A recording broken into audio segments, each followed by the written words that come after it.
ज्यादातर लोग अपने दुखों की वजह दूसरों को मानते हैं, जबकि कई बार ऐसा होता है कि हमें कोई दूसरा दुख नहीं पहुंचाता, बल्कि हम अपने दुखों की वजह खुद ही बन जाते हैं। इस बात से हमें खुद को बचाना चाहिए, क्योंकि ऐसा करने से हम खुद को ही परेशान करते हैं और डिप्रेशन में चले जाते हैं। ऐसा ही एक प्रेरक कहानी गौतम बुद्ध का भी है, जो हमें अपने दुखों की वजह खुद को न बनने देने के लिए प्रेरित करता है।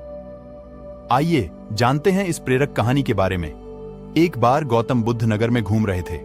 तभी बुद्ध ने सुना कि उस नगर में रहने वाले कुछ लोग बुद्ध को बुरा भला कह रहे हैं और बद्दुआएं दे रहे हैं। ऐसा इसलिए हुआ क्योंकि उस नगर में रहने वाले कुछ बुद्ध विरोधियों ने आम नागरिकों के मन में ये बात बिठा दी थी कि गौतम बुद्ध एक ढोंगी व्यक्ति हैं और ये उनके धर्म को भ्रष्ट कर रहे हैं। इस वजह से उस नगर में रहने वाले लोग बुद्ध को पसंद नहीं करते थे और उनको अपना दुश्मन मानते थे।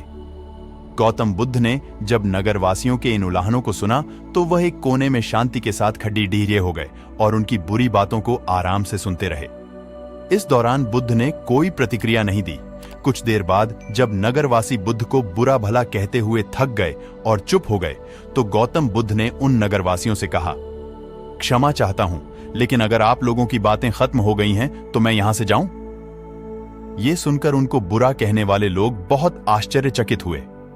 तभी वहां मौजूद लोगों में से एक व्यक्ति ने बोला, हम लोग तुम्हारा गुणगान नहीं कर रहे हैं, तुमको उलाहने दे रहे हैं और तुम्हें बुरा बोल रहे हैं। क्या तुम पर इन बातों का कोई असर नहीं हो रहा? उस व्यक्ति की बात का जवाब देते हुए गौतम बुद्ध ने कहा, आप सब चाहें मुझे कितनी भी गालियां दें या कितना भी बुरा कहें, मैं इन्हें खुद पर नहीं लूंगा, क्योंकि मैं जानता हूं कि मैं कुछ गलत नहीं कर रहा। इसलिए इन बातों को जब तक मैं स्वीकार नहीं करता, तब तक इनका मुझ पर कोई असर नहीं पड़ रहा है। गौतम बुद्ध ने आगे कहा, जब मैं इन गालियों और बुराइयों को अपने ऊपर लूंगा ही नहीं, तो ये निश्चित तौर पर आपके पास ही रह जाएंगी और मुझ पर असर नहीं करेंगी। गौतम बुद्ध का ये प्रेरक कहानी हमें ये शिक्षा देता है और इस बात के लिए प्रेरित करता है कि जब आप गलत नहीं हैं, तो किसी की गलत और निगेटिव बातों का असर कभी भी खुद पर नहीं लेना चाहिए, क्योंकि इससे आप अपने ही दुखों की वजह खुद बन सकते हैं।